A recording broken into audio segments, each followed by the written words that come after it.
តើអាចសម្រាលកូនតាមធម្មជាតិបានទេបើកូនមុនសម្រាលដោយវះកាត់ការសម្រាលកូនតាមធម្មជាតិបន្ទាប់ពីការវះកាត់សម្រាលកូនមុនគឺអាចមានហានិភ័យហើយហានិភ័យចម្បងនោះគឺការរហែកស្បូនហើយនិងការធ្លាយស្បូន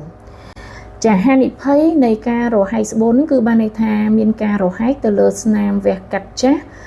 ដែលមាននៅលើស្បូនហ្នឹងហើយវាអាចមានផលប៉ះពាល់ទៅដល់សរសៃឈាម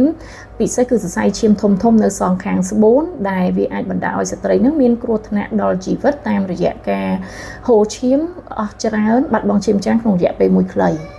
ផលប៉ះពាល់ផ្សេងៗវាអាចមានការផលប៉ះពាល់ទៅដល់ម្ដាយដូចជាការរហែកទៅដល់សរីរាង្គផ្លោកនោម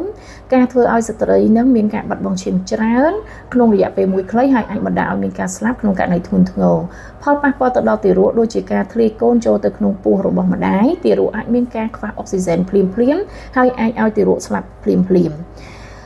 ចឹងពេលវេលាបានន័យថាបន្ទាប់ពីយើងវះហើយនៅពេលដែលយើងមានផ្ទៃពោះម្ដងទៀតនេះចាតើយើងជួបហានិភ័យនៃការរហែកស្បូននឹងកម្រិតណានៅពេលពោះគឺយើងកម្រនៅក្នុងការជួបនៅហានិភ័យនៃការរហែកស្បូនណាយើងជួបភាគរយច្រើនគឺនៅពេលដែលយើងមានការរោគសញ្ញានៃការឈឺពោះគឺការឡើងកន្ត្រាក់ស្បូនញាប់ទៅចាបន្ទាប់មកទៀតហានិភ័យនេះក៏មានការកើនឡើងខ្ពស់នៅពេលដែលយើងកំពុងតែសម្រាលកូនដូចគ្នា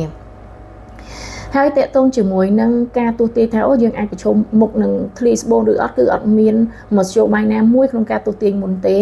ចាអញ្ចឹងតកតងជាមួយនឹងការដែលស្ត្រីសម្រេចចិត្តនៅក្នុងការសម្រាលកូនតាមធម្មជាតិស្ត្រីត្រូវមានការយល់ដឹងពីហានិភ័យហើយត្រូវមានការត្រៀមលក្ខណៈដូចជាការត្រៀមឈាមជាច្រើនផ្លោកឬក៏មានត្រូវការត្រៀមកន្លែងដែលសម្រាប់ប្រកបដោយសុវត្ថិភាពហានិភ័យតាមរយៈពេលបានន័យថាបន្ទាប់ពីយើងវះហើយបើយើងឆាប់មានកូននៅក្រោម6ខែគឺហានិភ័យនៃការលហែកស្បូនហ្នឹងគឺវាអាចខ្ពស់រយៈពេល6ខែទៅ1ឆ្នាំក្រោយសម្រាលហើយ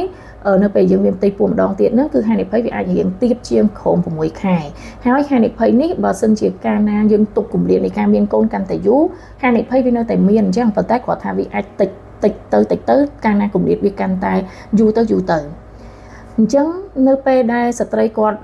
គម្រោងនឹងក្នុងការមានកូននៅពេលដែលគាត់មានស្នាមមុខរបួសវះកាត់គួរតែមានការប្រឹក្សាយោបល់ជាមួយនឹងគ្រូពេទ្យមុនពេលពោះដើម្បីយល់ដឹងពីហានិភ័យដើម្បីមើលពីប្រវត្តិនៃការវះកាត់គាត់មុន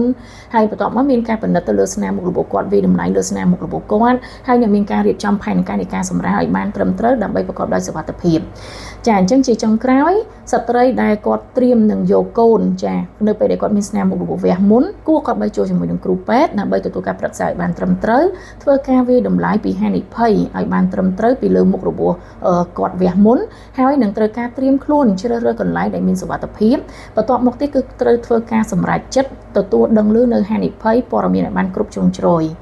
ចាអញ្ចឹងជាចុងក្រោយសូមជូនពរស្ត្រីគ្រប់រូបប្រកបដោយសុខភាពល្អសូមអរគុណសូមជម្រាបលា